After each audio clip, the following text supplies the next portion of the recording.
You won't believe what made a ruthless billionaire walk away from his empire. He fired 5 maids in 1 month, until his own son said something that shook him to the core. But that was just the beginning. A hidden letter. A secret child. And a choice that changed everything. Stay with this story till the end, because what he discovers will move you, break you, and heal you all at once. Before we begin this powerful story, make sure to subscribe and click the bell icon so you never miss our life-changing content. If you find value in these stories, please like the video and share the channel with others. This is more than just entertainment. Every story carries a meaningful message, designed to inspire, uplift, and spark personal growth. Billionaire fired 5 maids in 1 month, until he saw his own son acting like boss to the maid. I was not always like this. The suits, the private jets, the empire, they came later. Much later. Once, I slept in a broken car outside an abandoned motel, clutching a soggy folder of rejected investor pitches. The steering wheel was my pillow. My pride, shattered. My mother had died in debt. My father had left when I was 11. I built myself from silence and hunger. From the embarrassment of being the only kid in school with worn-out shoes and no lunch. I swore I would never beg again. And I did not. I conquered the tech world with an app one built on borrowed Wi-Fi at a coffee shop that threw me out for staying too long. But wealth did not make me softer. It made me colder. Sharper. I believed kindness was weakness. So I made sure I never showed it. I built a fortress of money around my wounds and wore arrogance like armor. Until my son copied me. I had fired 5 maids in a single month. 1 for humming while cleaning. 1 for using the guest bathroom. 1 for dropping a single dish. Each time, I watched them leave in tears. I felt nothing. They were replaceable. But then, one morning, I overheard my 6-year-old son Caleb. He stood in the hallway, chin high, chest puffed out. Snapping his fingers at the maid. Pick that up. Now. Do you hear me? You work here. Not me. I froze. The maid, Nia, looked at him, then at me. Not with anger. Not with fear. With disappointment. As if I had failed her. And I had. Because Caleb was not born that way. He learned it. From me. That night, I sat alone in my massive study. The lights dimmed. The silence too loud. The walls too wide. I stared at the fireplace, seeing not flames, but my childhood. I remembered my mother kneeling on floors that did not belong to her. Cleaning homes where she was invisible. Always smiling when she came home. Always kind. Even when we had nothing. Especially then. I called Nia into the study. She hesitated. Her eyes guarded.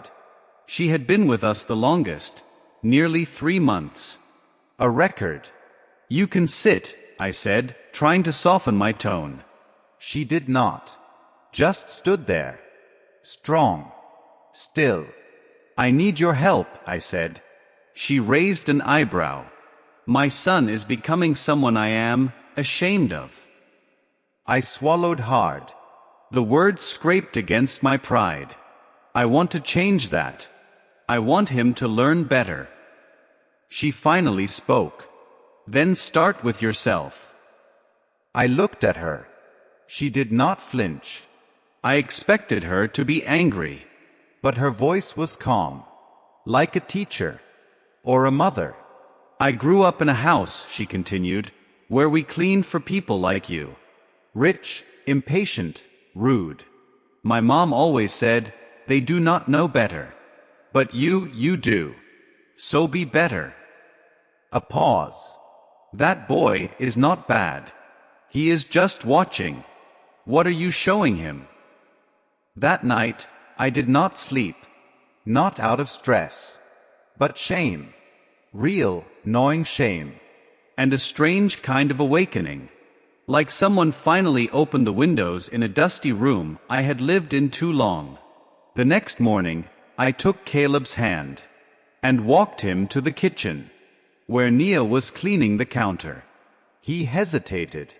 I knelt at his eye level. You need to apologize. He looked confused, then scared, but I nodded. It is the right thing. He whispered a quiet sorry without looking up. But Nia smiled. She bent down too, held his chin gently, and said, "Thank you. That means a lot." From that day, things began to change. Slowly, quietly, I started having breakfast with Caleb, listening to him, telling him stories of my past. Not just the wins, but the bruises, the cold nights, the fears. I let him see me, the real me. And somewhere between his laughter and my tears, I saw myself again. But I was not the only one who changed.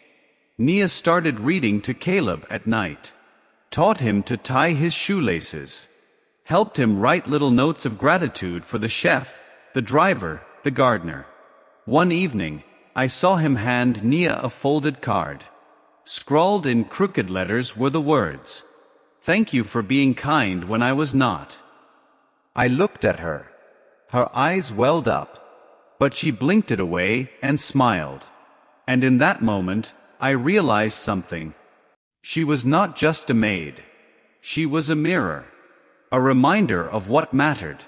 A quiet guide pulling me back from the edge of becoming the very man I once promised never to be. The next morning, I walked into the living room early. The sun spilled through the tall windows, casting golden patterns on the marble floor. Caleb was sitting beside Nia, both barefoot, building something with wooden blocks. He looked up at me. "Daddy, we are making a kindness castle," he said. I stared at him. "A kindness castle." He grinned. "It has no throne. Just a big table where everyone eats together." I sat down slowly, the polished floor cool against my skin. Nia glanced at me, her smile warm but cautious. "May I help?" I asked. Caleb beamed. Nia nodded. For the first time in years, I played. Not golf. Not stocks. Not power games in boardrooms. Just blocks. Just love. Just now. Later that day, I called a staff meeting. Everyone, from the chef to the gardener, gathered in the backyard. They looked nervous. They had every reason to be. I had never done this before. I cleared my throat. "I owe you all an apology." Silence. Birds chirped. A gardener shifted uncomfortably. "I have treated this house like a company. And you like employees. Replaceable. Silent." I looked around, making eye contact with each one. "You are not. You are people. You make this place breathe, function, feel like a home. And I have failed to see that." A long pause. "I am sorry." A breeze passed through the garden. Then, slow claps. One of the chefs wiped her cheek. The butler smiled for the first time in months. But Nia just nodded once firmly, as if to say, "Now you are beginning." That night, I made dinner. Not fancy, just grilled cheese sandwiches and tomato soup, the way my mother used to make when we had nothing. Caleb helped stir the pot. We made a mess, laughed like fools, and then sat at the dining table, all of us. The entire staff. One long table.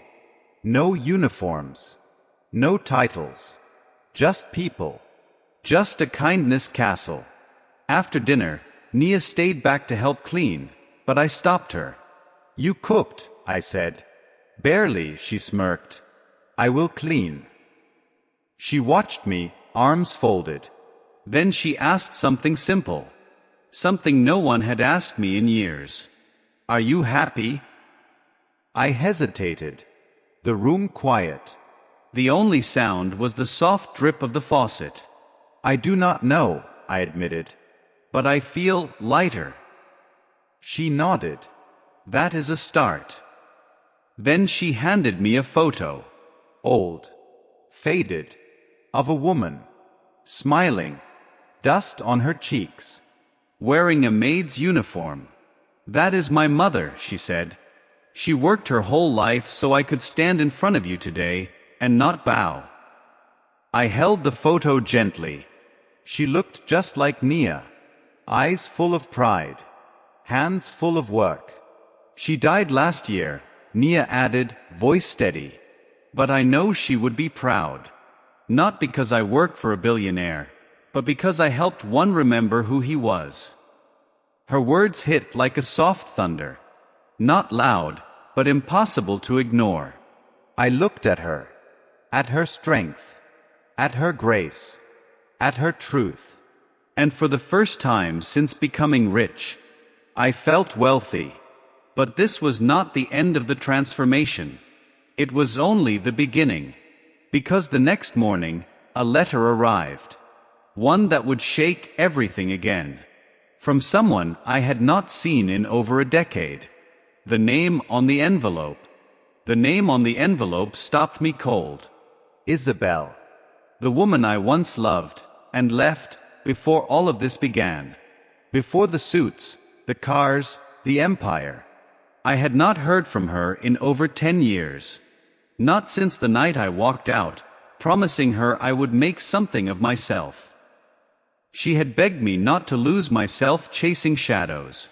And I had ignored her. I stared at the envelope, my fingers trembling slightly. It was handwritten.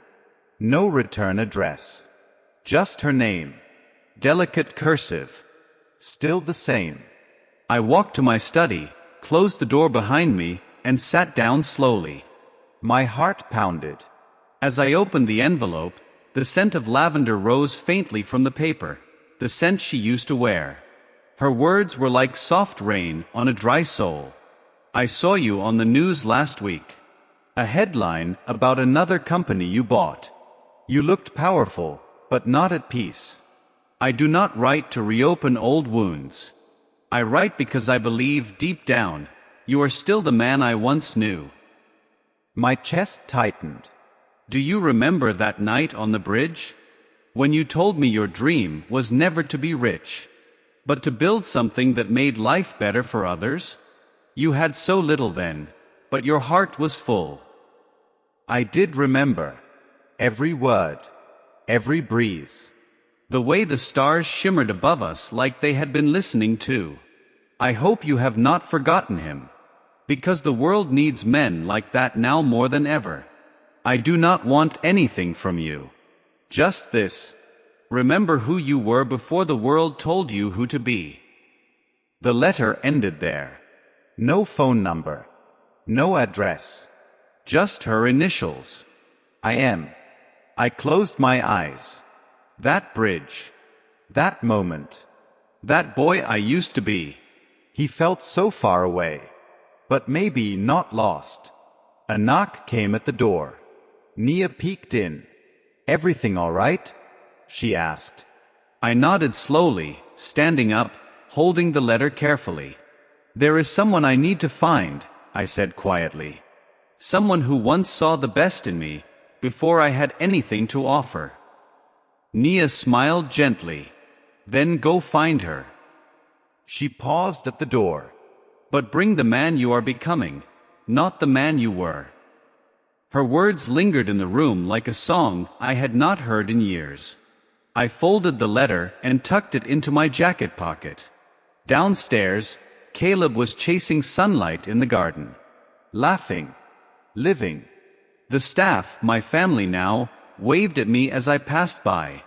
And for the first time, I felt something stirring beneath the surface. Purpose. Real, rooted purpose. Not for profits. Not for applause. But for truth. For healing. For becoming whole. I stepped into the car and gave the driver only 2 words. Find Isabel. But I had no idea the journey I was about to begin would change far more than my life. It would uncover a truth I was never prepared for, and a secret Isabel had been holding for years. The car moved through the city like a ghost through memory. Skyscrapers blurred by, cold, towering reminders of what I had built, and what I had lost. The letter rested against my heart, folded neat, quiet, but its words roared louder than any boardroom applause. I searched everywhere. Her old apartment, sold. Her favorite bookstore, closed. The bridge where we once stood, still there, but empty. Days passed, then weeks. And just as doubt began to drown hope, my assistant handed me a package with no label. Inside was a small photo. A child. A girl. Curly brown hair. Hazel eyes. Freckles, just like mine when I was young. She held a paper in her tiny hands. A school award. For kindness and courage. Tucked behind the photo was a note. Her name is Aria. She is 8. She is yours. My legs gave out. I sank to the floor, the room spinning. 8. 8 years of birthdays missed. First steps. First words. Tears. Laughter. All without me. My breath came in shallow gasps. How could Isabel have kept this from me? But then I saw the back of the photo. Written in careful handwriting, hers. You were not ready. I needed to protect her from your storm. But now, maybe, the storm has passed. I pressed the photo to my lips. Aria. My daughter. A name I had never spoken, yet suddenly felt carved into my soul. I rushed to the address scribbled beneath the note. A quiet neighborhood. Modest homes. A swing set in the front yard. I stood there. Frozen. Not the man who built towers, but the boy who once dreamed beneath stars. The door opened, and there she was, Isabel. Time had kissed her softly. Wiser eyes. Stronger stance. But the same quiet fire. She looked at me. No anger. No bitterness. Just waiting. Between us, silence. Then, a little voice behind her. Mom, who is that? A small face peeked around her leg. Eyes wide. Innocent. Hopeful. My chest ached. Every wall inside me cracked. Isabel knelt and whispered something to her. The girl stepped forward. One tiny step. Then another. She stared up at me. Are you my daddy? My throat tightened. I dropped to my knees. I am, I said, my voice barely holding. If you will let me be. She reached out. Took my hand. So small. So trusting. And in that single touch, everything changed. Not my fortune. Not my name. But my purpose. And just when I thought the most painful chapters were behind me, Isabel looked at me and said softly, "There is something else I need to tell you about Aria." I felt the earth shift beneath me. Isabel's voice was calm, but her eyes, they carried something heavy, something she had guarded for years. Aria was still clutching my hand. Her tiny fingers wrapped around mine like ivy. But my eyes stayed locked on Isabel. "What is it?" I asked. She took a breath. Long. Careful. And then spoke words that wrapped around my heart like a tightening rope. "Aria is not like other children." I blinked. She turned, called gently, "Sweetheart, can you bring Daddy your picture book?" Aria beamed, let go of my hand, and ran inside. I stood there, confused. Waiting. Fearing. Isabel continued. "She is special. In ways you will not expect. She sees the world differently. feels everything, deeper, louder. She remembers details most people miss. Sounds, smells, feelings. But she struggles in crowds. With noise. With change. My heart raced. She has autism, she said. Softly. With the grace of someone who had said it 1,000 times. And still felt it like the first. The word hung in the air.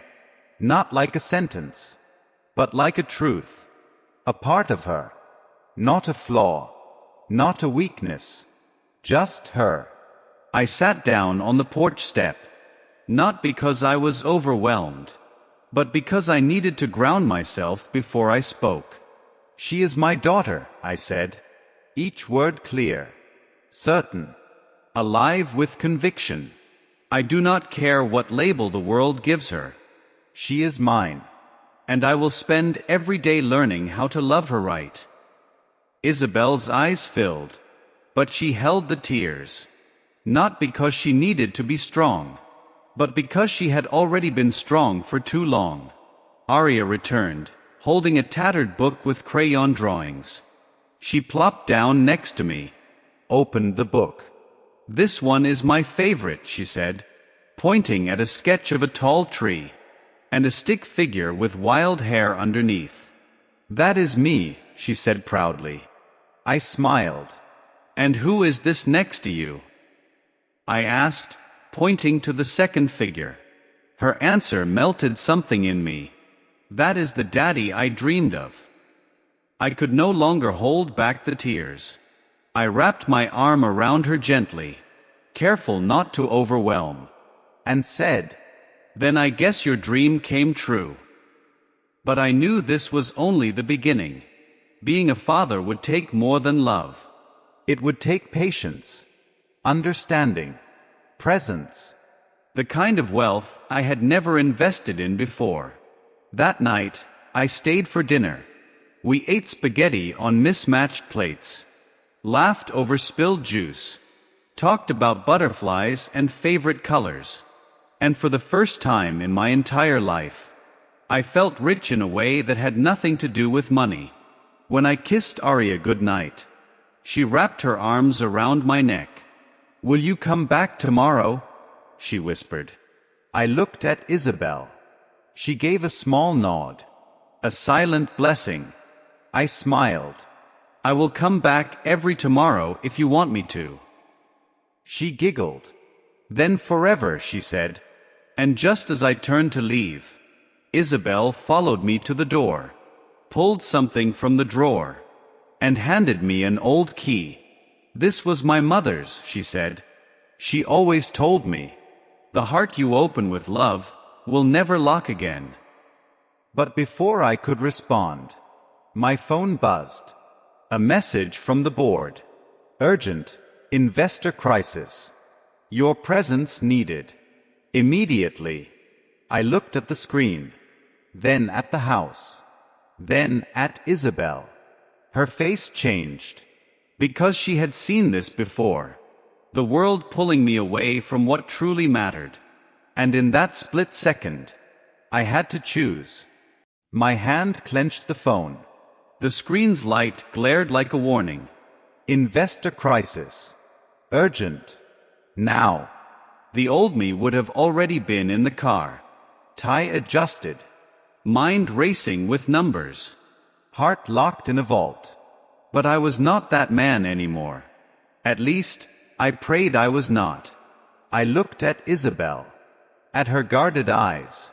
At the key still resting in her open palm.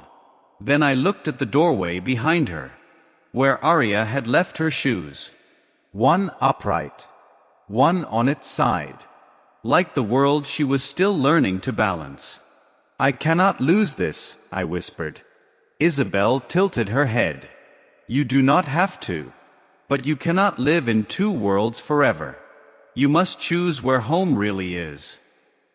I looked down, took the key from her hand, pressed it to my heart.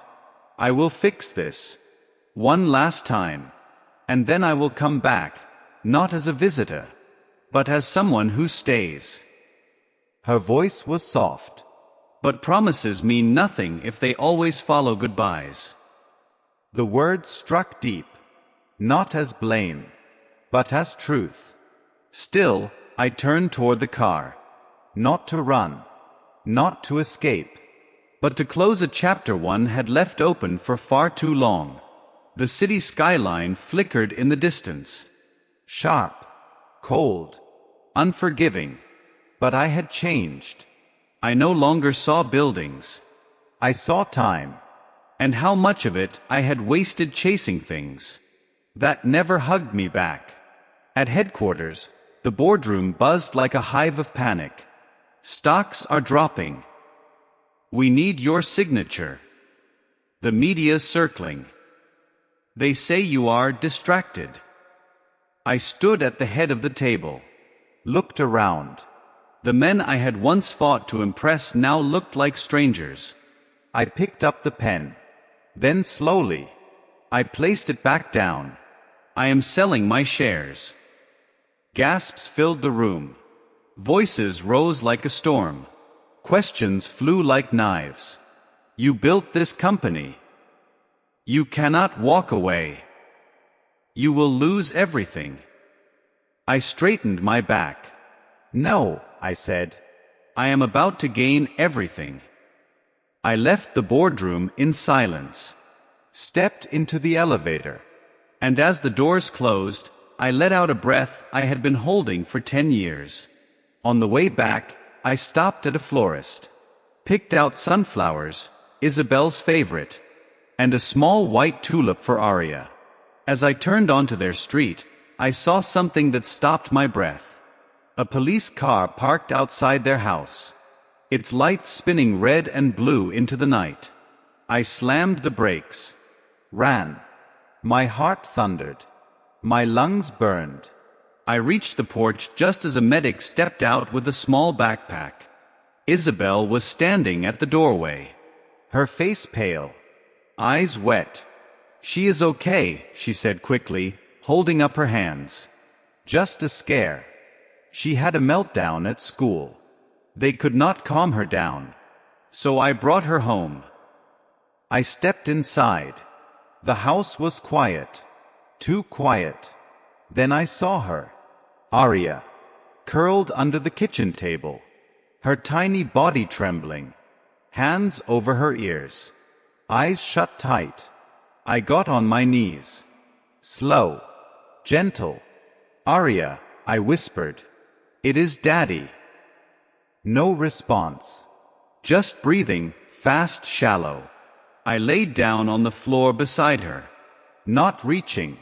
Just being. Matching her breath. Soft. Still. Present. Minutes passed. Then her hand inched toward mine. Barely touching. I did not move. I let her lead. And when her little pinky finally wrapped around mine, I closed my eyes.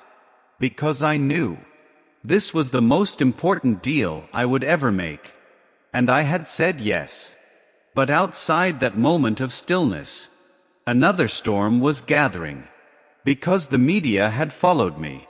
And by morning, a headline would sweep the internet. Billionaire walks away from empire for mystery woman and child. And the past I had tried to outrun was about to knock on my front door. The headlines exploded overnight. Paparazzi outside the gate. News vans crawling the street like ants on sugar. Speculation turned our quiet home into a spectacle. Who is the woman? Why would he leave billions behind? Is the child really his? The noise came knocking. But this time, I did not answer. I held Aria tighter. Walked her to school with a quiet pride. Stood beside Isabel, not in shadow, but in light. The truth no longer frightened me. Because we had built something no money could touch. A family. One born not from perfection, but from honesty, pain, forgiveness, and love. The media moved on eventually. They always do. Some other scandal. Some other name. but we stayed. I spent my mornings packing Aria's lunch, afternoons reading by her side, evenings listening to Isabel hum as she cooked. And I watched, day by day, as Aria's world bloomed. She no longer curled under tables. She danced in the living room, painted rainbows on the kitchen wall, spoke softly to her sunflowers, and whispered, "I love you," like it was sacred. And Isabel, she never said, "I told you so." She just loved. In ways that healed parts of me I had forgotten were broken. In ways no empire ever could. I still get calls. Investors wanting me back. Boards offering blank checks. But I decline. Every time. Because I have already made the greatest investment of my life. And for the first time, the return is peace. Moral lesson. Success without love is just noise. It echoes, yes, but it never sings. We chase titles, towers, and applause. But in the end, it is the quiet moments. A child's laughter, a shared meal, a hand held in silence. That write the real legacy. Choose people. Choose presence. Choose love over pride. Kindness over control. Truth over power. Because no fortune is worth more than being truly known and deeply loved. Thank you for taking the time to listen to this heartfelt story. If it touched your heart, please consider sharing it, leaving a comment, and reminding someone today. You are never alone.